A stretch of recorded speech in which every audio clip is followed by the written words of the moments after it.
Hoy, día 23 de marzo, se conmemora el Día Mundial de la Rehabilitación. Muchos son los avances que ha habido durante los últimos años, las últimas décadas, en este sentido. A la rehabilitación se puede llegar a causa de varias patologías en las que hemos perdido tanto movilidad como facultades también en el lenguaje, por ejemplo.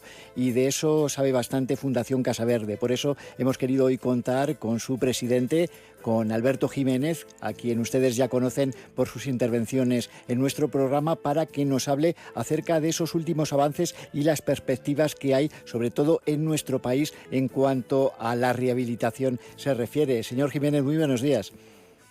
Muy buenos días, ¿qué tal? Bueno, cuando hablamos de rehabilitación, sin duda, hacemos referencia algunas veces en el programa a Fundación Casa Verde, porque entre algunos de sus objetivos, de sus caballos de batalla, la rehabilitación ocupa una parte muy importante. Sin duda alguna, en la Fundación Casa Verde, como en la Fundación Economía y Salud, trabajamos por la continuidad asistencial. ¿Qué significa esto? Significa que no solamente tenemos que salvarle la vida a las personas, que tenemos que tratarlas en la fase aguda, sino que posteriormente a esa fase pueden tener problemas, convalecencias, necesidad de rehabilitación, de déficit, y para eso es necesario crear los recursos adecuados. Hay que trabajar en esa fase y hay que insistir en que los recursos, también como se dedica a la prevención para evitar la enfermedad, hay que dedicárselos a recuperar esas rehabilitaciones y convalecencias necesarias.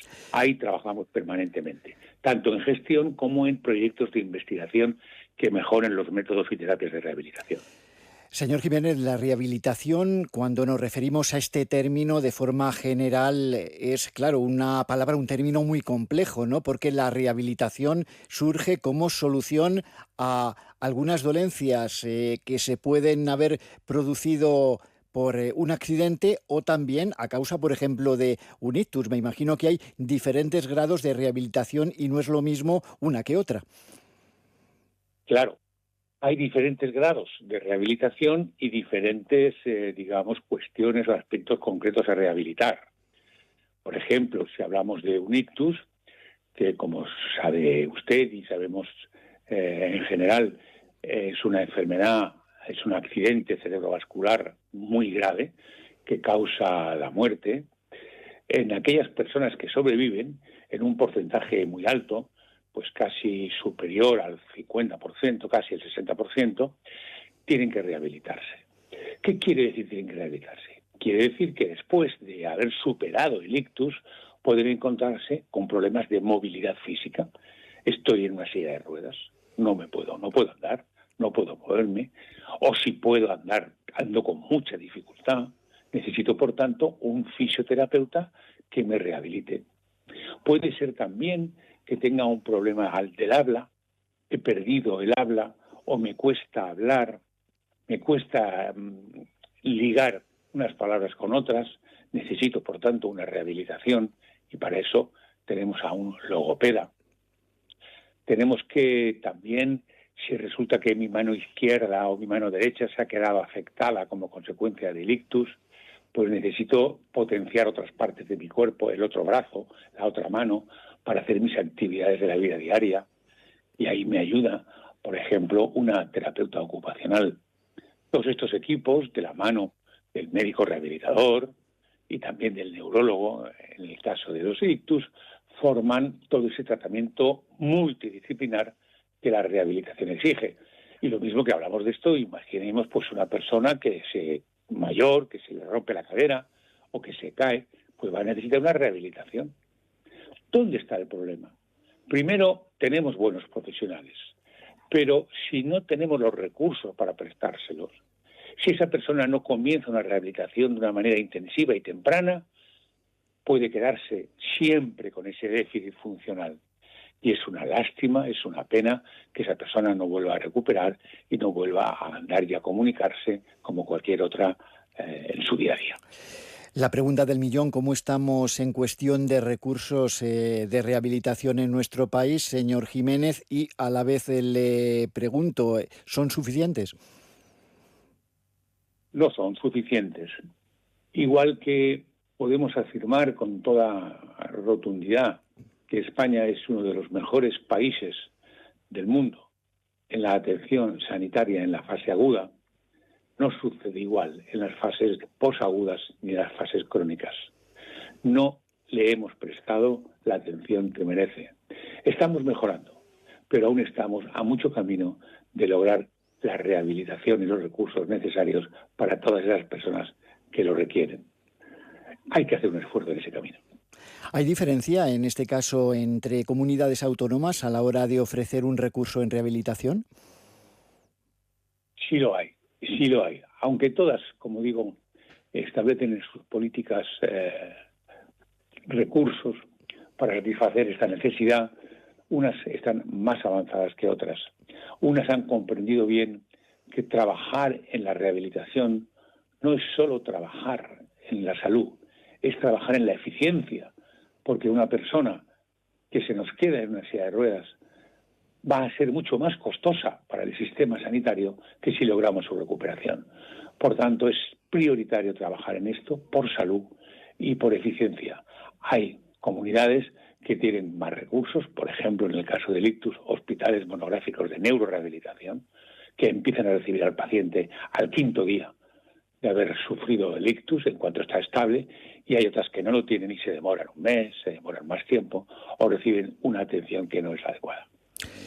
Vamos a hablar de prevención, señor Jiménez, porque aquí habría además también varios apartados, varios capítulos. Prevención en cuestión de evitar accidentes de tráfico o evitar la posibilidad de sufrir una rotura, por ejemplo, de columna en el caso de una zambullida, ahora que se aproxima el verano, que serían, bueno, pues prevenciones más de tipo teórico y prevenciones ya más de tipo médico, como sería, por ejemplo, evitar el ictus.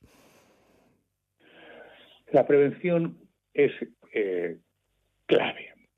Le dedicamos la mitad prácticamente del presupuesto sobre el Producto Interior Bruto que le dedica la media de los países de la Unión Europea. Tenemos que subir esto. Prevenir es evitar la enfermedad, lo que otra vez vuelve a ser bueno para la salud, pero también para la eficiencia.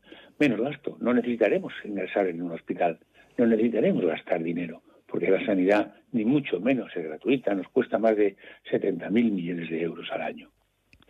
Por lo tanto, lo que tenemos que trabajar primero es no solamente el Estado en hacer campañas de prevención, sino nosotros en el autocuidado. Nosotros tenemos que ser responsables y cuidarnos más. El 80%, hablaba usted del ictus, el 80% de las causas del ictus los provocan situaciones que podemos evitar. Por ejemplo, el sobrepeso. Por ejemplo, colesterol, que tenemos que también de vez en cuando ir a unos exámenes que nos vean cómo estamos, tomar las medicaciones adecuadas. También tenemos que trabajar en reducir el estrés emocional que también produce ese ictus. Tenemos que buscar la manera de autocuidarnos para mejorar nuestra vida y, consecuentemente, evitar enfermedades. Cuando no podemos evitar el ictus, señor Jiménez, sí podemos también aprender a saber cuando estamos sufriendo un ictus de otra patología, porque aquí sería imprescindible también para evitar que después las secuelas sean mayores, ¿no? La rapidez en cuestión de recibir asistencia sanitaria. Claro. Cuando usted hablaba de prevención, tenemos la prevención primaria, que es la de evitar enfermedades. Tenemos otras prevenciones, que es el actuar de una manera diligente. Y tenemos incluso la prevención terciaria, que es en el seguimiento de la cronicidad. Muchas personas, por ejemplo, que se olvidan de tomar la medicación y vuelven a reingresar por esto, y hay que prevenir también estas situaciones. En cuanto a lo del momento de la enfermedad, es clave. Si nosotros, tras un ictus, que significa que hemos tenido una embolia en el cerebro y se ha obstruido un vaso sanguíneo, y eso produce una falta de riego en el cerebro, si lo solucionamos en unas pocas horas, saldremos andando del hospital. Si hemos tardado más horas algún día, con toda seguridad vamos a tener que seguir un proceso largo de rehabilitación. Por tanto, hay que trabajar en saber también identificar las causas y en saber cómo actuar cuando se nos está apareciendo el ictus para que nos atiendan cuanto antes en el sistema sanitario. ¿En qué porcentaje, señor Jiménez, si se tienen datos, como usted decía ahora, se puede salir por su propio pie del hospital y, por el contrario, cuando la rehabilitación se puede prolongar por bastante tiempo, incluso casi podemos decir en algún caso que quede por vida? Bueno, esto depende y varía mucho de unas circunstancias a otras, pero un ejemplo típico, si yo empiezo a tener síntomas de estar sufriendo un ictus, se me paraliza una parte del cuerpo, de la cara, sin justificación, empiezo a tener dificultades al habla, sin razón alguna, puedo estar sufriendo un ictus. Si en ese momento llamo al 112, si el 112 me lleva directamente, como lo hacen, a una unidad de ictus donde ya han avisado del hospital de agudos más cercano y me ingresan y me quitan la obstrucción, y todo eso lo hacemos en un periodo, en una ventana de 4, de 5, de 6 horas, como digo, en un porcentaje altísimo puedo salir andando de casa. Antes de terminar, señor Jiménez, también me gustaría hacer referencia al incremento de ictus en personas jóvenes, porque hasta hace algunos años teníamos el cliché de que esto le ocurría únicamente a personas de una determinada edad, pero cada vez más se presentan casos en personas jóvenes que conocemos además a nivel mediático, y algunas de ellas deportistas que se supone han llevado o llevan una vida sana, saludable. Sí, está disminuyendo clarísimamente la edad.